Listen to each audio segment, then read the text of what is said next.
ให้อยู่จ้างอีเยอะเราน่ะเนาะมีติกูสู่เฮาน่ะบุญจ้าเพราะกูสู่เฮาหลีไหนก็ลูกเฮาหักเพราะกูสู่เฮาหายไหนก็ลูกเฮากอมเพราะการที่เฮานั่นน่ะเนาะไก่ย้อนสู้ปันเนาะอ๋อมันมีรองมดเซอร์น่ะตะกายอยู่น่าอาบบุญน้ำแก่อาบจานด้วยทางในหนอตีนอนเนี่ยก็ต่อละเข้าที่ไม่ชอบ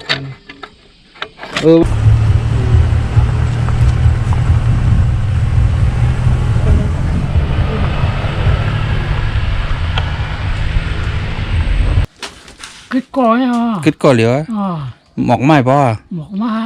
หูเขาเนี่ยหัวตายที่พวกหัวไปหูแทงกับคนใจเนี่ยมีคนใจอ่ะความจริงเนี่ยผมจะวนจะผมเต็มมาละ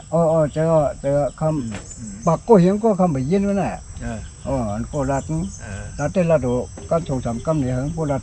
ชุดรัดช่วยพวกรัดเนี่ยที่ป่องที่เลี้ยงมันจึงจะแฉรัดได้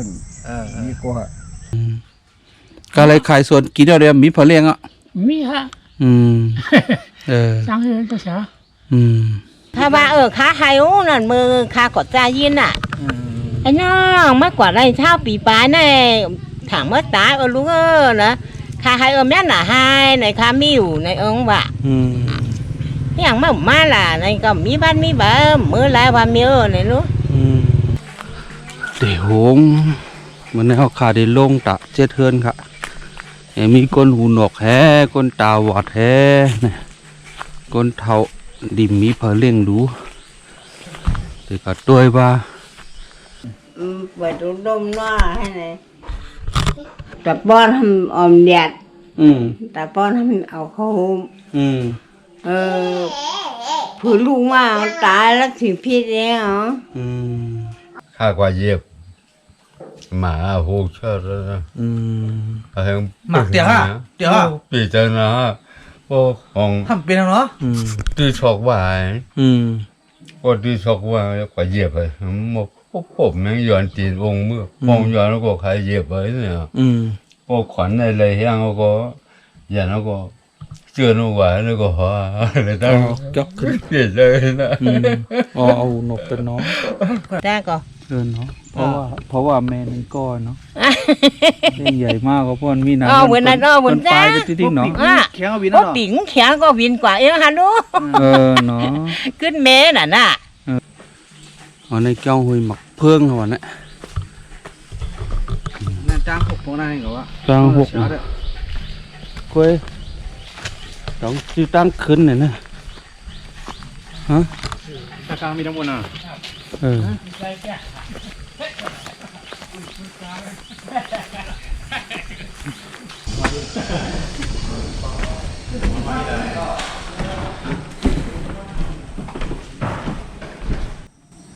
ที่กาที่จ้องในอันเช้ามีลองอยากผุดไอ้ฉันในก็จะในสามวันในชุ่มข้ามไปตาเอาค่ะดีช่วยแถมทุกด้านเลยนี่ก็ดีทัดใจแล้วก็หาตัวด่านหน้าให้ทุกด้านกว่าให้ในค่ะเนาะก็คู่จะได้เช้ามาต้องทำบ้ามากันตัวป้าเนี่ยลองอยากก็ผุดอันนกโคใจโคตื้อฉันได้ดีให้ไปลุยช่างผู้ค้าเสียละรู้เขาตั้งขึ้นตั้งลงอันนี้ได้ไปตึกคุกขัดเที่ยวมาเขาเย็บอันตั้งขึ้นตั้งขึ้นไปนั่นแหละท่านในกองขึ้นอะไรค่ะเอาขึ้นหรือลงอะไรจากไหนในนั้นล่ะไทยวันหน้าจะให้ค่ะไทยเอาใครเชิญมาคินชื่อสไตล์เป็นเลยเอาเป็นช่าง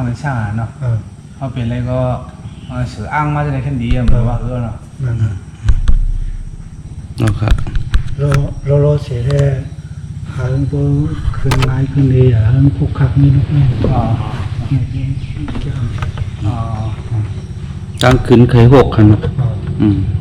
คนเป็นมือขนาดแล้วก็พวกก็ใส่ไหมใช่ไหมเกี่ยวกับอะไรก็ให้เนาะ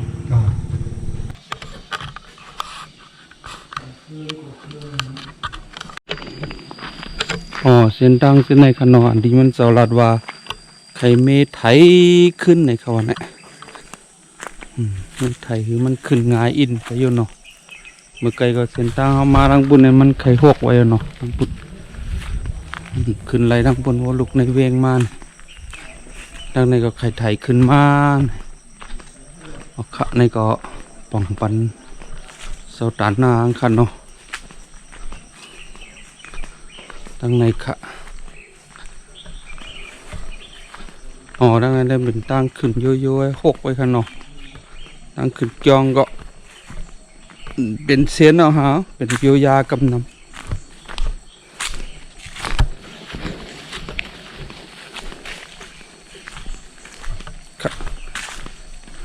ในเสียนจ้างนะครับเสียตั้งขึ้นจ้างลงจ้างเสียวค่ะนะ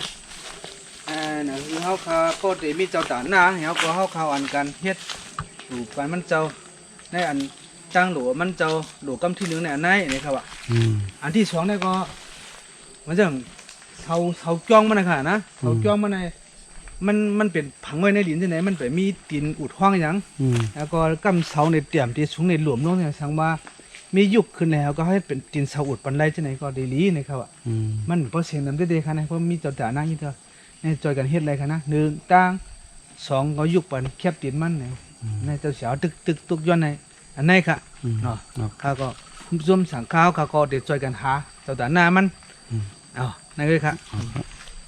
ตั้งขึ้นได้หกเต็นเนาะ หกมันจ้างขึ้นตั้งลงมันขึ้นลงแล้วหรอมั้งนะ พอก็ ดังนำก็ขับผลมาหายได้มุนเสียแล้วนะ ที่เต็งว่าลูกตั้งบุญมาตัดขึ้นแล้วเดี๋ยวเนาะแน่อะไรขึ้นนั่งหลังบุญน่ะนะ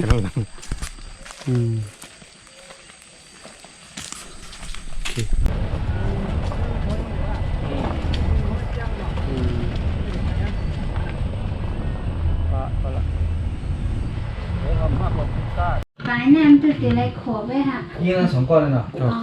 เมทัลในเมทัลเสือกันเนี่ยตาหัวกันเนี่ยตาลูก สาธุอะไรแม่ สาธุว่าไม่ได้โอเค ตัวฮะ แล้วที่มาทางมันพูดอะไรลูก ไม่เท่าตาหันหึงหนาวฮะตาหวัดหึงอ่ะ มันต้องฮะ เมื่อไร ช่วงปีปลายอ่ะเนี่ย อาซักเลยก็คืออาซัก 70 70เนาะ หยิบเขา มีลูกล่างหลายก้อย มีอีเน่ช่วยหน่อยเน่ มีไหนอ่ะ อ๋อ ลูกก็เหลียวแน่เนาะ อ๋อ มีลานสองเกาะเมทัลเป็นทางเกาะ นั่นเลยแม่ตั้งวอด ต่างวอด โอเค ดอกฮักเมทัลก็ว่า หักออก ฮักเอานอมือตีจ้าวอดในมือเหนือเมทัลตามเมทัลได้ ทำมรณะเอง เหมือนเหือลายหนูเหมือนเหือน อนนั่งไอ้ตุ้ยคนขอคนนอนต่าง บงกว่างว่าเดี๋ยวทำอุ่นให้ไว้น่ะอันโต้ฮะละเปิดตุ้ดมน้อให้เลยแต่ป้อนทำออมเดียดแต่ป้อนทำเอาเข้าหุมผืนลูกมาตายแล้วถึงพี่เองเหรอมีนะเนี่ย หลากลายสังกันนะ อ๋อ มีไม่ออกไอ้ไหนดุมล่าไง อ๋อ เห็นไหมอ่ะ อ๋อลูกยิงก็เหลียวะ อ๋อ ตัว ก็กำดินนะหาเลี้ยงข้าก็หมันลูกสู้ไป ใน จัดใน ค แต่ อนมา มันกดเงี้ยวอย่างฮะมาตาบอดเป็นแต่เป็นจัดก่อน ใช่ โอ้ในเกาหลีเฮ็ดเป็นเฮือนใหม่ให้เนาะเขาที่เลยมาเฮ็ดเป็นเฮือนใหม่นะได้ต้องอยู่เฮือนในหัวนะตะกามีเพื่ออยู่เฮือนโยอะโลแกงเกีย อะไรล่ะน้องมึงอ่ะ อ้ำว่านั่นนะหูหลงตะกามนอนไหลได้ตะกานอนกะเหลอนอนไหนนี่ นอนนี่เนาะเมียงจีใช้เนาะ ไหลไหวหลังมาไหนเนาะเมียงอย่างครบอ่ะ เมียงให้มีเนาะ แล้วยายถอด มันอะไรวะมันอะไรวะ อ๋อไล่หมดแล้วเนาะอ๋อมันมีรองมดเชอน่ะตะกาอยู่น่าย อาบบุญน้ำแก่อาบยา ด้วยทางในนอที่นอนเนี่ยก็ต่อละเข่าที่ไม่ชอบมันได้เฮากลัวมาตอนเนาะต้องใครเฮิรนไหมอ่ะพอได้เฮ็ดปันต้องใครเนาะนั่นบุญจ้างนี่ไม่เฮ็ดปันนึงก็น่ะ เดี๋ยวเฮิรนใหม่เนี่ยเฮิรนเปลี่ยนเอาเฮ็ดเนี่ย Sống chạy khá ấu mà สองมีเนี่ย Nè sống chạy đìm จองตะกาหมอเฮ็ดกล้วยอ่ะ Món Món à? Món นั่นก็โหลจ้างลักษมามาเฮ็ดปานนี้นั้นเมปลายเป็นเนี่ย กำนำเฮาเลยยินเนี่ยลูกปลายเป็นเมพี่แม่ปลายเป็นลูกก่อนเนี่ย Mua Ở bên quải nè Bên trên อ๋อเนาะก็อยู่ทั้งเลยอ่ะแม่ตะกาก็อยู่ทั้งแล้ว Cầm gì trắng đâu Mua Thế nào? Quả mất thay nè quả nè หลายปีแล้วล่ะ Quả hứng nó ha อ๋อในเมื่อตะกาสากันหือหนังไป Quả hứng mưa này mưa Bố hứng quả mốc Háo chế biệt bí nè กวนแนมตะกาเฮ็ดกันสังหาม Quả chính trang bên trong Năng thôi ca thôi ký เลยวันกันหือ Không văn nó chỉ hai hiếng Không văn nó choàng hiếng chứ พอขัดตันไหนขัดได้ใจตะกามาด้วยตะกาใครเฮ็ดกะแหล่เฮือนังปุ่นน่ะอ๋อนังปุ่นเนาะนั่นดีอยู่ดีสั่งนี่เนาะนะนายมาตัวเนี่ย Ngang là lại Nhìn đây hãy ăn khá Mình trắng nữa อ๋อหอมันจื้อตีนัวเนาะนะตะกาอ๋อโลเปิ้นนะแฮกว่าเก็บเอียงมาดินี่ฮะถ้ามันขายอะไรเหรอเป็นตั้งเกียกส่วนตัวตะกาอยู่นะอ๋อมันก็ต่อยแล้วแม่ก็ตัวนึงกันเนาะโอเคงั้นข้างไกมาเฮ็ดปันเฮิรนปลดเท่าขึ้นน่ะด้วยถังให้นั่นก็เตเฮ็ดดังในเนาะจะคู่กับถามได้อ้อว่าเฮิรนแข่งเฮิรนมีหลายห้ามรู้จักกันซะก็ Ở trong phun hơn đến ca chạy เอาค่ะในเฮิรนปลดเท่าเนาะปลดเท่าในคดีมาเฮ็ดเป็นเฮิรนใหม่เอาหั่นนะผมจะขิงผลนั่นแหละเอาค่ะในอองใหม่เขาเนาะเดี๋ยวเฮ็ดเป็นกันในปลดเท่าหมอขุดเสาในไรโยไรเนาะขุดไว้นั่นก็น่ะแล้วก็คดีหาไอ้โกนมาเฮ็ดปันลักษณะในวันในว่าในบ่อะไรคดีจ้างมานะคดีจ้างให้มาเฮ็ดปันน่ะโอเคงั้นเฮาหาลักษณะไว้ปันเอาปตะกาตั้นในก็กว่าหาไม้มาไว้น่ะไม่พากันไม่สังกันนะเอาหลายอ้อไว้วะน่ะไอ้มาเฮ็ดปันเนี่ยดีอยู่ไหมปตันก็ลักษณะอีดอได้หมอยอหมออีไหนดอกหมออีหมออ่ะหมอเนาะพอหมอก็ได้เฮ็ดปัน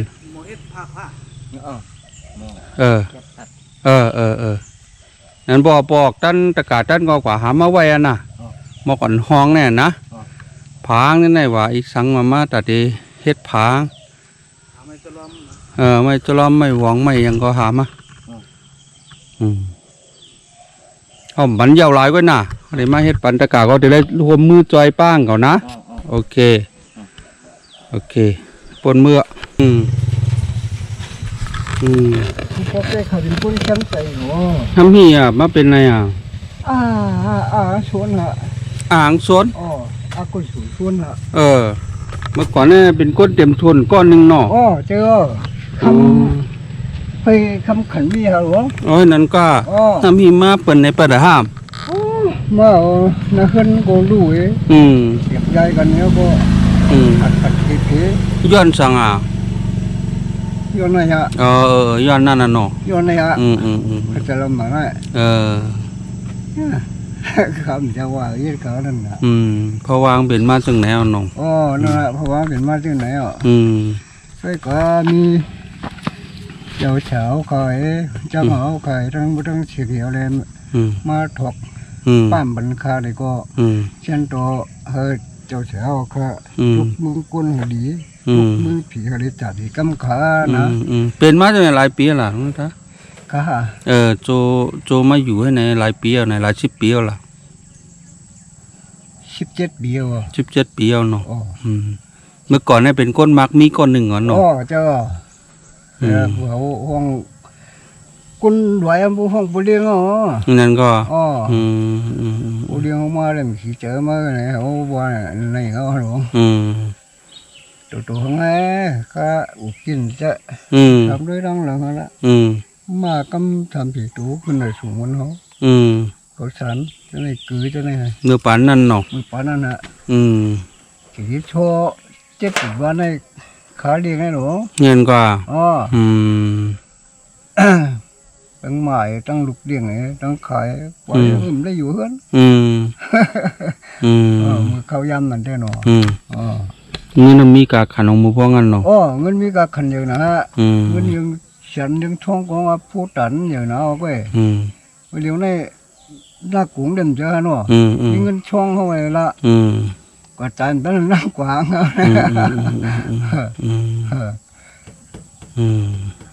ย้อนจอมเจอหนาป่วนเลยเปลี่ยนอยู่กดนั่นฮะกว่ากดนั่นฮะพังปะหัวตีมาเป็นจังไหนตั้งนาหูตีเป็นจังไหนตั้งนาแล้วนะเจ้าเสียรัดเนี่ย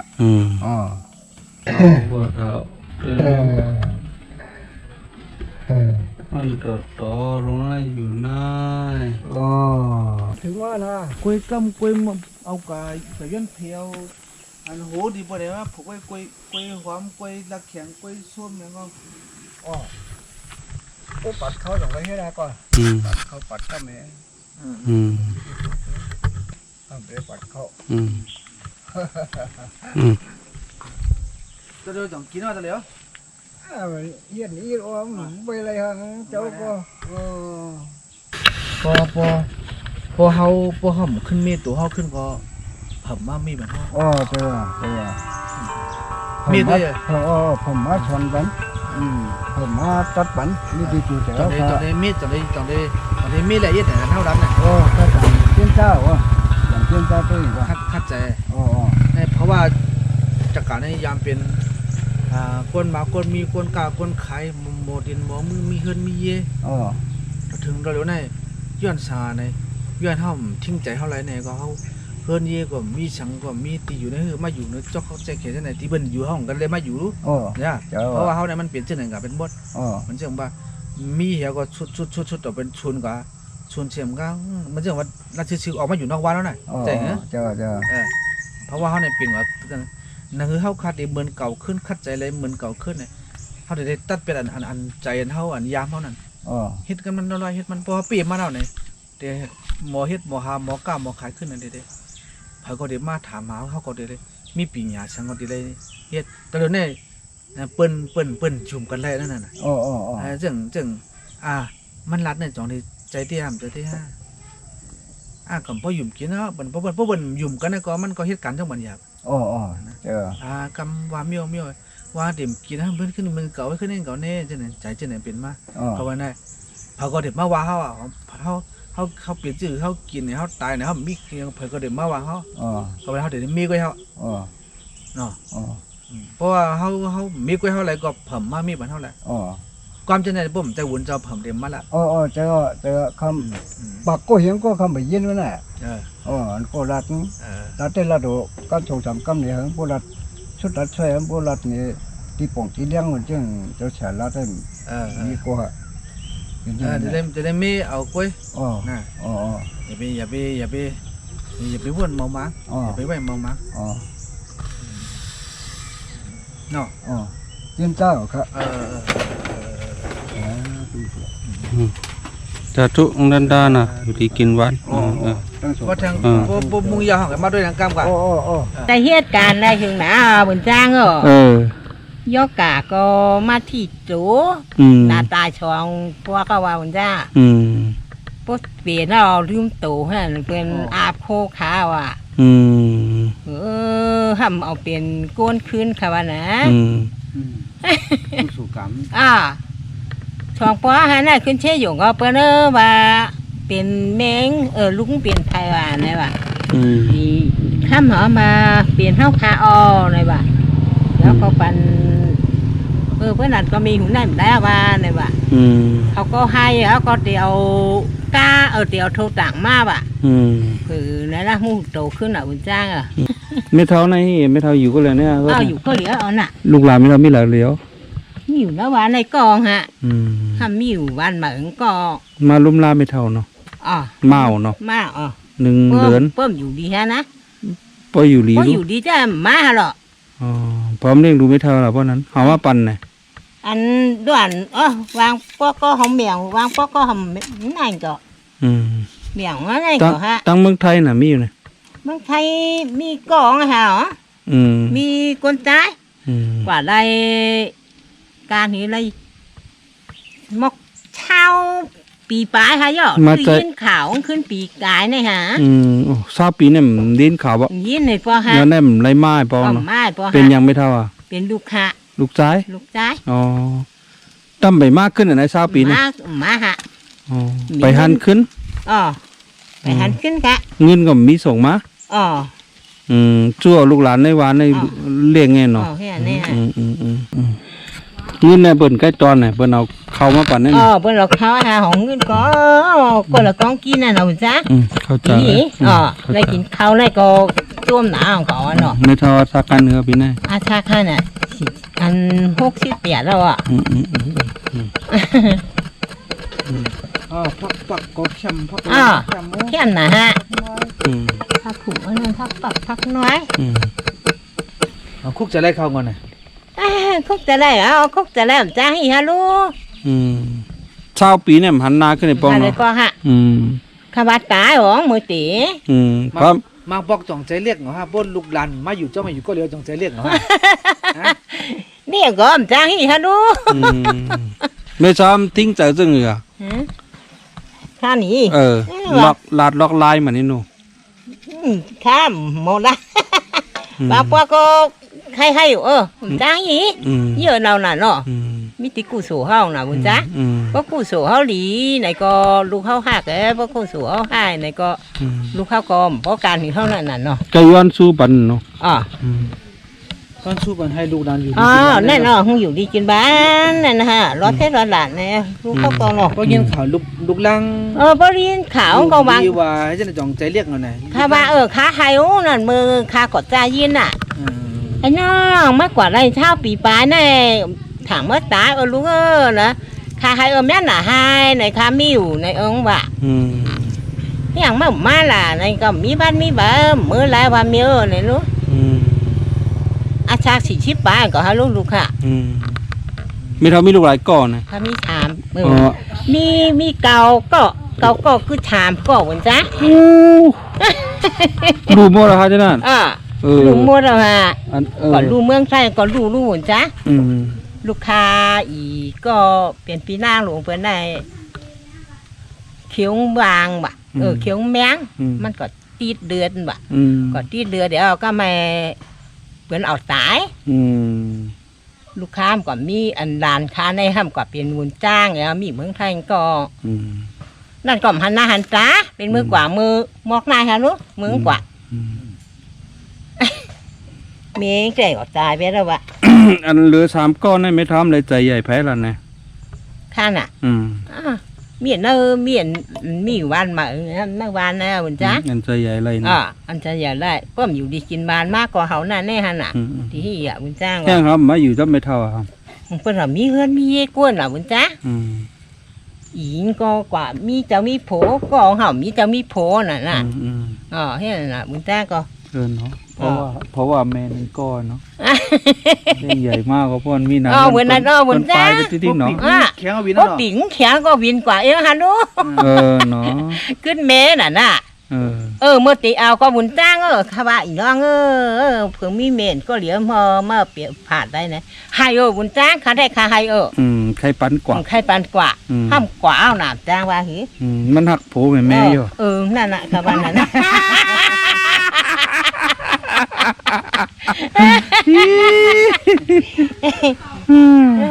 หักเกี่ยวเนาะ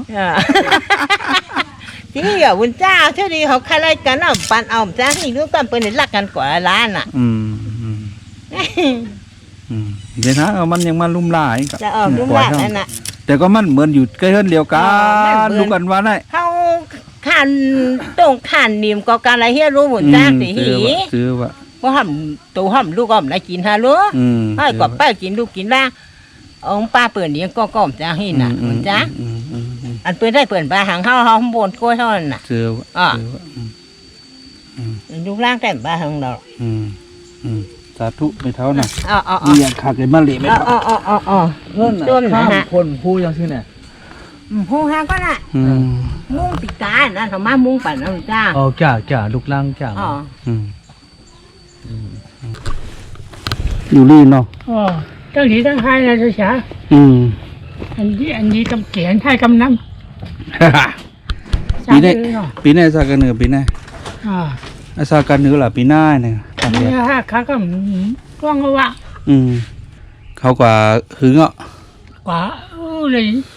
ปีปลายเขาเยอะ อืมตอนเงินมาหาได้แล้ว อยู่ตัวฮะ เย็นจิ๊บ ยังจิบ พอทอมพอเล่งรู้พอทอได้แล้ว มีอย่างเอาใครกินที่ดูเสีย ขายยังล่ะกึดยังพอล่ะที่ขายกินนิดๆนะ ที่ทั้งเราก็ไม่ได้ กึดยังอ่ะ อ่า อันขายกำลื่นชุดในขายยังอ่ะ ฮะยังขาใครยังขาดูแลเรานั้น เขาเนี่ยหน้าเนี่ยสวน ใครออกใครสน ขายสวนหลายๆแสนนะ ในน้ ในน้ ำอ่า ำอืม เฮ้ยเสียงทองเสียงวะ หืม สนรวยอ๋อ อ๋อนั่นก็ อืม เสียยังก็มันดี อืมขายผ้า ยังเอาน้ำเบี้ยมันนั่นน่ะ อืมก็เลยขายสวนกินเดียวมีพอเลี้ยงอ่ะ มีฮะ อืม สร้างให้ตัวเสีย อืม ผู้เสียนเนี่ยป้อใจกะเหือตายเรื่องน่ะ เขาเดินหายอ่ะ อืม ตั้งกินเยอะ ดูเว้ย ตั้งรวยตั้งกาบให้นะ 2แสนนั่นนะปีงเอาเสียงอ๋อ ก้มถึงก่อนโย เพราะไอ้ตีนตัวนั้นนะตัวเสีย บ้านกันเหรอเราใจ กำมีว่าเขา ได้ชื่อช่างอาหารป้อชื่อกินชื่อยังไม่ได้ชื่อหมดอ่ะ ซื้อหินเขียวเอ๋บอกพี่ถุนเอาเกลือสงสารเอ๋อันนี้ฮะ เขาอะไรซื้อเนาะ ว่าเขาได้เรียกว่าได้ชื่อหลายปีฮะตัวเสีย ปะทอมีลูกหลายกอก็ มี อันตึกกึดเดียวนะ กึดก่อยฮะ กึดก่อเหลียว อ๋อ หมอกไม้ป่ะ บอกมา หูขาวน่ะ หัวตายเลยพวกกับหัว ไปหูแทงกับ หัว คนใจเนี่ยมี คนใจอ่ะ ผ่านหลาย10 ปีแล้วเนาะ 12 ปีอายุตายแล้วมึงตาย อาสร้างว่ากันเลยเดียว ข้าก็จ้องหาเนี่ยตัวเสีย ลูกซื้อผ้าลูกออก ดูว่าก็ หูขาวอะไรเนี่ยเดียวนะ หัว ว่าก็รัดมา พอก็กับสืบปนิดเนี่ย กับสิบโลมันง่ายว่ะ ย่านเนาะ อ่า ซื้อว่าหือ ไอ้นี่ดินฮะ ไอ้ยังก็ ไอ้นี่ดิน ไอ้ยาลิง ไอ้นี่ดิน ไอ้เนลิง อ่า วันเสียงหลายกอกอ่ะเข้า เขาอ่ะ อ๋อ ต้องก็ไปถึงจะก็ไปถึงว่ะ กอกไปครึ่งไง อ่า 1 วันเนาะ อ่า พักรู้หากอะไรอ่ะ เพราะเด็กกำยาหาตัวเสีย เขาต้มพวกเขา ไปแล้วย้อนเบิ่นกินหากวันในบางเมียว เหนือนะ มันย้อนเนาะ อ่า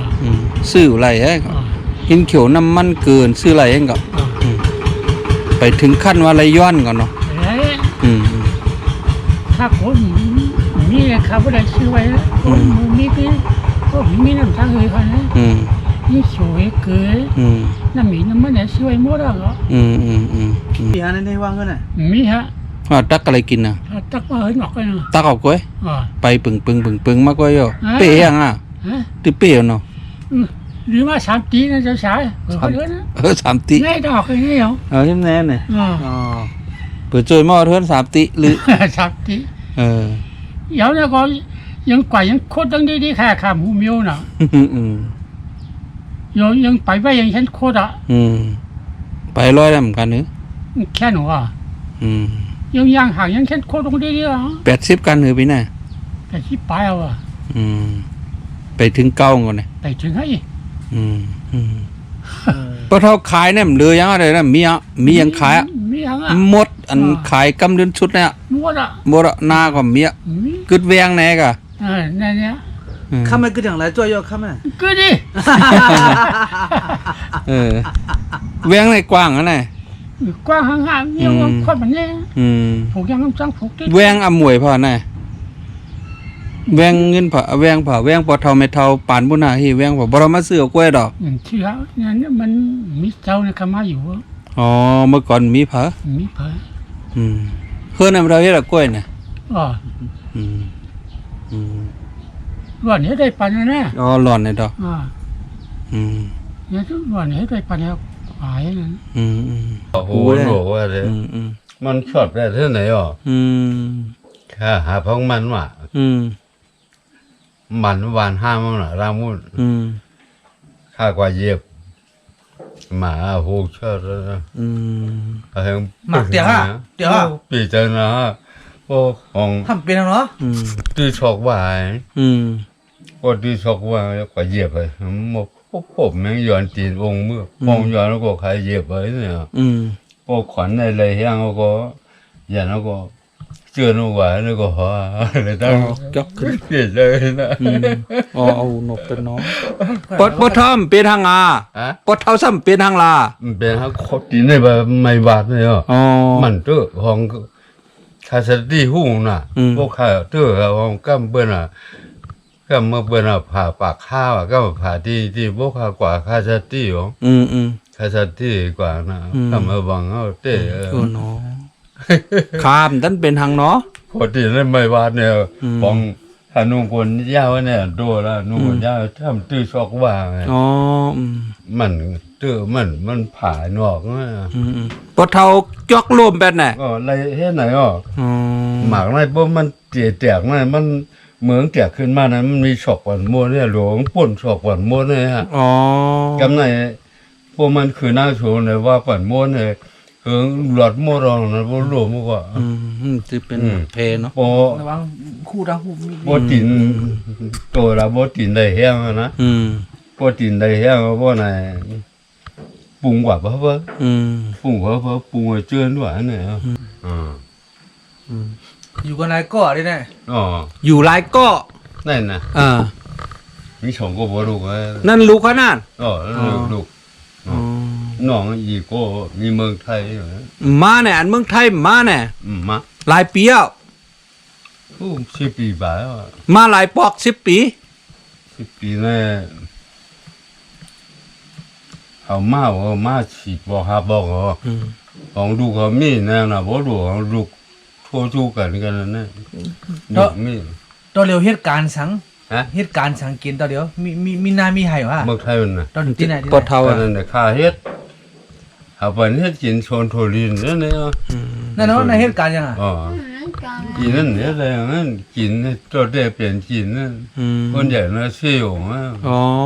เนี่ยคนตัวโง่คอจังเลยเหมือนเลยมีคางแค่เดียง เอาปอเท่าอะไรเฮ็ดเลี้ยงอ่ะเนาะ อาสักอะไรก็เฮือล่ะ อาซักต้องเนี่ยอาซักรายการเหืออาซักก็นั่นรายการเหือ ยังน่ะ อ๋อ อย่าโอ้ 50 30 บาทว่ะ อ๋อ 30 บาทโอ้ไหวจะเสียแล้วคนบ่ชาเนี่ย น้องตาลา ไอ้เห็นน่ะ เฮ็ดต้องเฮ็ดต้องเฮ็ด อ๋อ เฮ็ดมันก็บ่นับบักนะ อ๋อ